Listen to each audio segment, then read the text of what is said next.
Good morning students. Today see about botany class. Unit first.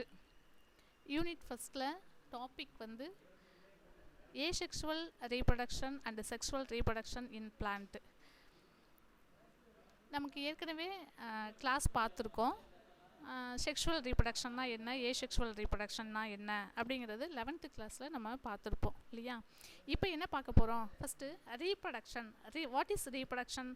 Plants generate new individual or offspring, that is called reproduction. அதாவது ஒரு பிளான்ட்லேருந்து ஒரு new plants produce ஆகுறது தான் நம்ம என்ன சொல்கிறோம் அப்படின்னா ரீப்ரொடக்ஷன் அப்படின்னு சொல்கிறோம். இந்த reproduction divided into two types. One is the asexual reproduction and the sexual reproduction. Asexual reproduction அப்படினா என்ன? Asexual reproduction means which does not involve the fusion of gametes or change in the number of chromosomes. That is called asexual reproduction அப்படினு சொல்றோம். The asexual reproduction otherwise known as the Foster method அப்படினு சொல்லலாம். இப்போ இந்த asexual ரீப்ரொடக்ஷனில் என்ன ஆகும் அப்படின்னு கேட்டாக்க, ரெண்டு கேமேட்ஸ் வந்து இன்வால்வ் ஆகாது. இன்வால்வ் ஆகாமல் ஒரு பிளான்ட் பார்ட்ஸ்லேருந்து நியூ பிளான்ட்ஸ் ப்ரொடியூஸ் ஆகக்கூடியதை தான் நம்ம என்ன சொல்லுவோம் அப்படின்னா ஏசெக்ஷுவல் ரீப்ரொடக்ஷன் அப்படின்னு சொல்கிறோம். அந்த ஏசெக்ஷுவல் ரீப்ரொடக்ஷனில் என்னென்ன பிளான்ட்ஸ் பார்ட்ஸ் வந்து மெயினாக இன்வால்வ் ஆகுது அப்படின்னு கேட்டாக்க, ரூட்டு, ஸ்டெம்மு, லீஃபு. இது ஏற்கனவே நம்ம 11th பாட்னி கிளாஸில் பார்த்துருப்போம். இதெல்லாமே என்ன சொல்லுவோம் அப்படின்னா வெஜிடேட்டிவ் ப்ரொபக்யூல்ஸ் ஆர் டயாஸ்போர் அப்படின்னு சொல்லுவோம். இப்போ வெஜிடேட்டிவ் ப்ரொபக்யூல்ஸ் அப்படிங்கிறது ரீப்ரொடக்ஷனில் இன்வால்வ் ஆகக்கூடிய பார்ட்ஸ் ரூட்டு, ஸ்டெம்மு, லீஃப். ஓகேவா. நெக்ஸ்ட்டு பார்த்தோம் அப்படின்னு கேட்டால் செக்ஷுவல் ரீப்ரொடக்ஷன். செக்ஷுவல் ரீப்ரொடக்ஷன் அப்படின்னா என்ன அப்படின்னா, இன் flowering plants involve the production of male and female gametes, the transfer of male gametes to the female ovules in the process is called pollination. இதுதான் என்ன சொல்கிறோம் அப்படின்னா செக்ஷுவல் ரீப்ரொடக்ஷன். இந்த sexual ரீப்ரொடக்ஷனில் ரெண்டு gametes வந்து ஃபார்மேஷன் ஆர் ஃபியூஷன் ஆகிறதுனால நமக்கு என்ன கிடைக்குது அப்படின்னு கேட்டாக்க ஒரு ஆஃப்ஸ்பரிங் கிடைக்குது. இப்போ மேல் அண்டு ஃபீமேல் ரெண்டு கேமெட்ஸ் வந்து ஃபியூஸ் ஆகும். ஃபியூஸ் ஆகும்போது தான் நமக்கு என்ன கிடைக்குது, சைக்கோட் கிடைக்குது. அதை தான் இப்போ மேல் பார்த்தோம் அப்படின்னு கேட்டால் என்ன சொல்கிறோம், நம்ம மேலில் இருக்கக்கூடியது ஃப்ளவரிங் பிளான்ட்ஸில் பார்த்தோம் அப்படின்னு கேட்டால் ஆந்தர் சொல்லுவோம், ஃபீமேலில் பார்த்தோம் அப்படின்னா ஃபிஸ்டில் சொல்லுவோம். இப்போ மேலில் வந்து ஸ்போம்ஸும் ஃபீமேலில் வந்து நமக்கு என்ன இருக்கும், எக்கும். ரெண்டும் ஃபீஸ் ஆகும்போது சைக்கோட் கிடைக்குது. சைக்கோட் தான் என்னவாகும், ஆஃப்டர் டெவலப் ஆகி நமக்கு எம்ப்ரியோவாக டெவலப் ஆகி நமக்கு ஒரு ஆஃப்ஸ்பரிங் கிடைக்குது. இதை தான் என்ன சொல்கிறோம் அப்படின்னு கேட்டால் செக்ஸுவல் ரீப்ரொடக்ஷன் அப்படின்னு சொல்லுவோம். இப்போ இந்த செக்ஷுவல் ரீப்ரொடக்ஷனில் மெயினாக நடக்கக்கூடியது என்ன, ரெண்டு கேமெட்ஸ் ஃபியூஸ் ஆகுது அப்படின்னு சொல்லிட்டோம். சைக்கோட் ஃபார்மேஷன் நடக்குது அப்படின்னு சொல்லுவோம். இதை போலினேஷன் அப்படின்னு சொல்கிறோம். இந்த போலினேஷனை என்ன சொல்கிறோம் நம்ம அப்படின்னு கேட்டால் divided into two types. One is the என்ன சொல்கிறாங்க, self pollination, other one is the cross pollination அப்படின்னு சொல்கிறாங்க. செல்ஃபாக நடக்கிறது, செல்ஃபானா ஆட்டோமேட்டிக்காக ஒரு ஃப்ளவரில் இருக்கக்கூடிய ஆந்தர், பிஸ்டில், அதாவது ஃபீமேல் ரீப்ரொடக்டிவ் ஆர்கன்ஸும் மேல் ரீப்ரொடக்டிவ் ஆர்கன்ஸும் ஆட்டோமேட்டிக்காக என்னவாகும் அப்படின்னா ஃபெர்டிலைசேஷன் ஆகுறது என்ன சொல்கிறோம் நம்ம செல்ஃப் போலினேஷன் அப்படின்னு சொல்லுவோம். இப்போ கிராஸ் போலினேஷன் அப்படிங்கிறது ஃபார் எக்ஸாம்பிள் ஹனிஃபி இருக்குது, ஃபார் எக்ஸாம்பிள் அனிமல்ஸு, பேர்ட்ஸ், இது மூலம் என்ன நடக்கும் அப்படின்னு கேட்டாக்க போலினேஷன் நடக்குது. இதை என்ன சொல்கிறோம் நம்ம கிராஸ் போலினேஷன் அப்படின்னு சொல்லுவோம். ஓகேவா.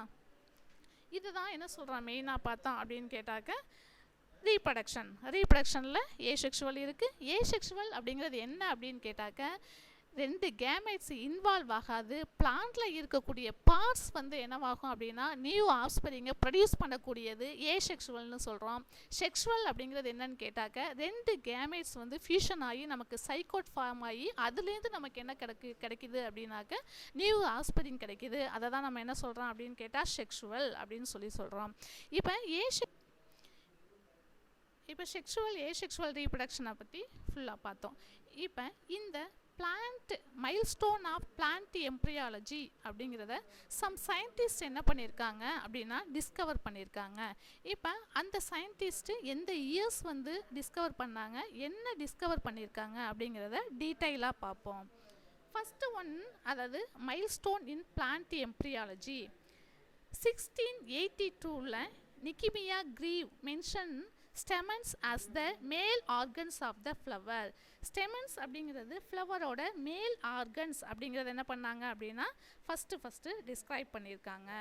Second 1694 RJ Camerarius described the structure of flower, anther, pollen and ovules. ஒரு ஃப்ளவரை எடுத்துக்கிட்டோம் அப்படின்னு கேட்டால் அந்த ஃப்ளவரில் என்னென்ன இருக்குது, ஃப்ளவரில் ஆந்தர் இருக்குது, போலன் இருக்குது அண்டு ஓவியல்ஸ், இது எல்லாமே ப்ரெசண்ட் ஆகிருக்கு அப்படிங்கிறத ஃபஸ்ட்டு வந்து கேமரியஸ் அப்படிங்கிறவங்க ஃபஸ்ட்டு டிஸ்கிரைப் பண்ணி கொடுத்துருக்காங்க. 1761 ஜே.ஜி. கோல்கைடர் அப்படிங்கிறவங்க account on the important of insect in pollination அப்படிங்கிறத டிஸ்கவர் பண்ணியிருக்காங்க. இப்போ ஃபர்டிலைசேஷன் நடக்குது, அது ஃபர்டிலைசேஷன் நடக்கும்போது some insect, for example honeybee இதுக்கு மெயினாக எக்ஸாம்பிளாக சொல்லலாம். ஹனிஃபி இல்லை அப்படின்னாக்க நமக்கு போலினேஷன் அப்படிங்கிற ப்ராசஸே மெயினாக இருக்காது. மெயினாக அதில் இம்பார்ட்டன்ட் ஆகுறது ஹனிஃபி தான். இப்போ இன்செக்ட்டு, இப்போ அனிமல்ஸு, பேர்ட்ஸு இதையுமே என்ன பண்ணுது அப்படின்னு கேட்டால் கிராஸ் பாலினேஷன் பண்ணுறதுக்கு மெயினாக இன்வால்வ் ஆகுது. ஹனிஃபி வந்து ரொம்ப இம்பார்ட்டண்ட்டாக ஒரு இன்செக்ட் இது. அதை பற்றி என்ன பண்ணியிருக்காங்க அப்படின்னா டிஸ்கிரைப் பண்ணியிருக்காங்க. 1824 GB Amici discovered the pollen tube. Pollen tube அப்படிங்கிறது என்ன அப்படின்னு கேட்டால் மகரந்த குழல், அதை தான் போலன் டியூப் அப்படின்னு சொல்லுவோம். அதை யார் டிஸ்கவர் பண்ணியிருக்காங்க அப்படின்னு கேட்டால் அமிசி அப்படிங்கிறவங்க தான் ஃபஸ்ட்டு டிஸ்கவர் பண்ணியிருக்காங்க. 1848 Hofmeister described the structure of pollen tetrad. Pollen tetrad அப்படிங்கிறது என்ன அப்படின்னு கேட்டால் நான்மய மகரந்த துகள், அதை தான் என்ன சொல்லுவோம் அப்படின்னா போலன் டெட்ராட் அப்படின்னு சொல்லுவோம். இந்த போலன் டெட்ராட் மெயினாக பார்த்தோம் அப்படின்னு கேட்டால் டெட்ராய்டாக இருக்கும், டி ஷேப்டாக இருக்கும், பொலினியமாக இருக்கும், எக்ஸோகோனல், இந்த மாதிரி ஸ்ட்ரக்சர்லாம் அந்த மகரந்த தூள் ப்ரெசண்டாக இருக்கும். 1817 Hanstein described the development of the embryo in Capsella and Alisma. Capsella and Alisma அப்படிங்கிறது என்னன்னு கேட்டால் மஸ்டர்டு ஃபேமிலி. மஸ்டர்டு ஃபேமிலிங்கிறது என்னது, கடுகு குடும்பம், அதுக்கு கீழே வரக்கூடியது தான் இந்த கேப்சில்லா அண்டு அலிஸ்மா. இதெல்லாமே இந்த ஃபேமிலியில் வரக்கூடியது. இது வந்து development of embryo in Capsella and Alisma. கரு வளர்ச்சியை பற்றி என்ன பண்ணியிருக்காங்க அப்படின்னாக்க இந்த ஹான்ஸ்டைன் அப்படிங்கிறவங்க டிஸ்கிரைப் பண்ணியிருக்காங்க. 1878 ஸ்ட்ராஸ்பர்கர் அப்படிங்கிறவங்க பாலி எம்ப்ரியோனி அப்படிங்கிறத டிஸ்கவர் பண்ணியிருக்காங்க. பாலி எம்ப்ரியோனி அப்படிங்கிறது என்ன அப்படின்னு கேட்டாக்க பல்கரு நிலை, அதுதான் என்ன சொல்கிறோம் அப்படின்னு கேட்டால் பாலி எம்ப்ரியோனி. இப்போ ஒரு ஃப்ரூட்ஸில் பார்த்தோம் அப்படின்னா சீடு சிங்கிள் சீடு ப்ரெசண்ட் ஆகிருக்கும். சில ஃப்ரூட்ஸில் பார்த்தோம் அப்படின்னா சீடு வந்து மல்டிபிளாக இருக்கும். ஃபார் எக்ஸாம்பிள் சிட்ரஸ்லாம் எடுத்துக்கோங்க. சிட்ரஸில் பார்த்தோம் அப்படின்னு கேட்டால் சீடு எப்படி இருக்கும் அப்படின்னு கேட்டால் அதிகமாக இருக்கும். அதில் இருக்கக்கூடிய கரு வளர்ச்சியை என்ன பண்ணியிருக்காங்க அப்படின்னா ஸ்ட்ராஸ்பர்கர் அப்படிங்கிறவங்க ஃபஸ்ட்டு டிஸ்கிரைப் பண்ணியிருக்காங்க. Next 1884 Strasburger discovered the process of syngamy அப்படிங்கிறத ஃபஸ்ட்டு டிஸ்கவர் பண்ணியிருக்காங்க. ஸ்ட்ராஸ்பர்கர் என்ன சொல்லியிருக்காங்க, சின்கேமி அப்படிங்கிறத ஃபஸ்ட்டு என்ன பண்ணாங்க அப்படின்னா அவர் தான் டிஸ்கவர் பண்ணார். Syngamy, what is சின்கேமி?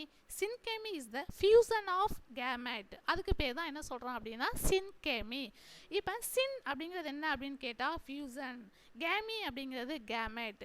இப்போ கேமெட் எப்படி வந்து ஃபியூஸ் ஆகுது அப்படிங்கிறத ஃபஸ்ட்டு என்ன பண்ணியிருக்காங்க அப்படின்னா டிஸ்கிரைப் பண்ணியிருக்காங்க. Syngamy nothing but fusion of gamete. Okay. 1898 SN. Nawaschin and L. Guignard அப்படிங்கிறவங்க 1899 independently discovered the double fertilization. Double fertilization அப்படிங்கிறது என்ன அப்படின்னு கேட்டால் இரட்டை கருவுறுதல். அதுக்கு பேர் தான் என்ன சொல்கிறாங்க அப்படின்னு கேட்டால் டபுள் ஃபெர்டிலைசேஷன். இப்போ ஃபெர்டிலைசேஷன், டபுள் ஃபெர்டிலைசேஷன் அப்படிங்கிறது மேல் கேமெட்ஸ் ஃபஸ்ட்டு எக்கோட ஃபியூஸ் ஆகுது. செகண்ட் மேல் கேமெட் வந்து என்னவாகும் அப்படின்னு கேட்டால் நியூக்ளியஸோட ஃபியூஸ் ஆகும். இதுக்கு பேர் தான் என்ன சொல்கிறோம் அப்படின்னு கேட்டால் டபுள் ஃபெர்டிலைசேஷன். டபுள் ஃபெர்டிலைசேஷனுங்கிறது இரட்டை கருவுறுதல் அப்படிங்கிறத ஃபஸ்ட்டு நவாஸ்கின் அண்ட் கினார்டு அப்படிங்கிறவங்க தான் ஃபஸ்ட்டு என்ன பண்ணியிருக்காங்க டிஸ்கவர் பண்ணியிருக்காங்க. Next 1904 Hannig initiated the embryo culture. Embryo culture அப்படிங்கிறது என்ன அப்படின்னு கேட்டாக்க, ஆர்டிஃபிஷியலாக இப்போ டிஷ்யூ கல்ச்சர்லாம் பண்ணுறாங்க இல்லையா, அதுக்கு பேர் தான் இப்போ எம்ப்ரியோ கல்ச்சர் அப்படின்னு சொல்லுவோம்.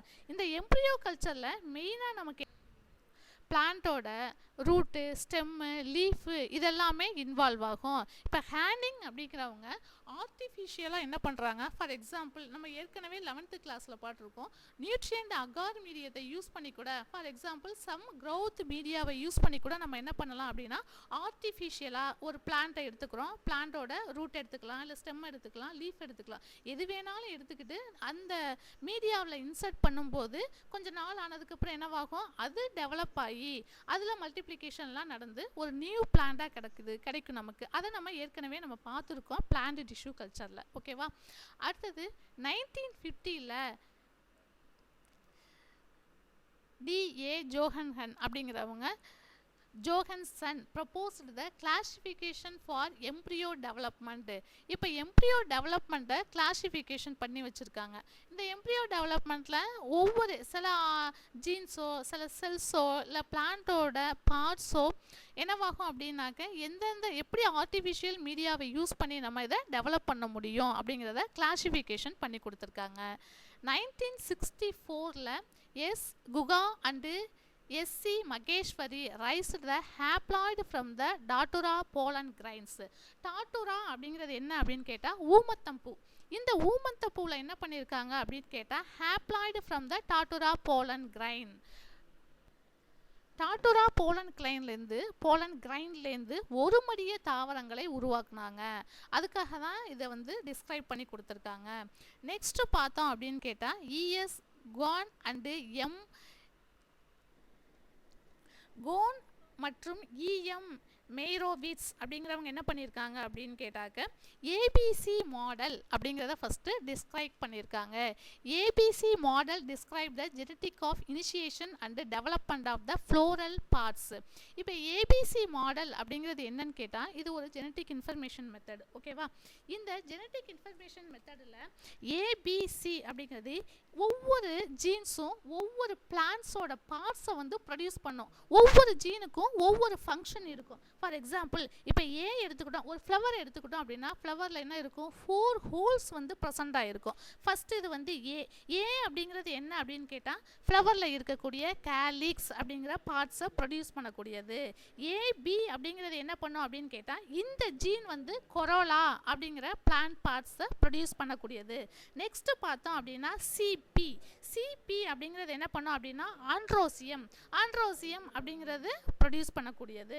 நெக்ஸ்ட்டு சி அப்படிங்கிறது பார்த்தா கைனோசியம் அப்படிங்கிற ஒவ்வொரு ஜீனும் என்ன பண்ணும் அப்படின்னு கேட்டால் ஒவ்வொரு பிளான்ட் பார்ட்ஸை ப்ரொடியூஸ் பண்ணக்கூடியது. இதுக்கு பேர் தான் ABC model genetic information. Next 2015ல் பார்த்தோம் அப்படின்னா கேவி கிருஷ்ணமூர்த்தி அப்படிங்கிறவங்க என்ன பண்ணியிருக்காங்கன்னா, molecular aspects of pre and post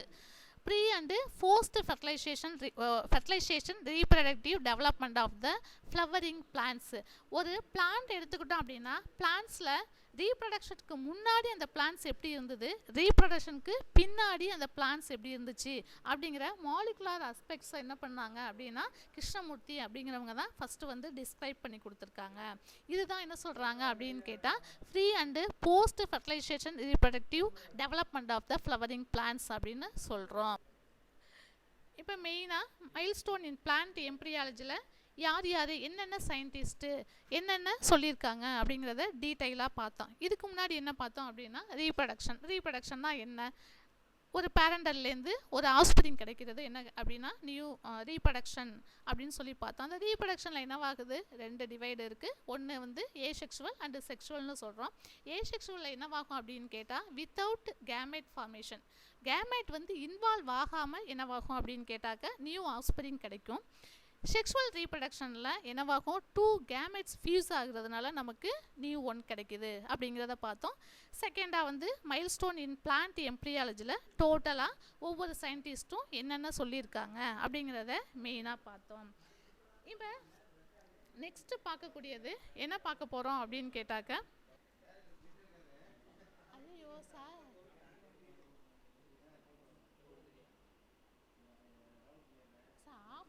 பேசியிருக்கேன் சார். நான் ஆஃப் பண்ணிட்டு பேசியிருக்கேன் போல இருக்கு. ரெக்கார்டிங் போகுது.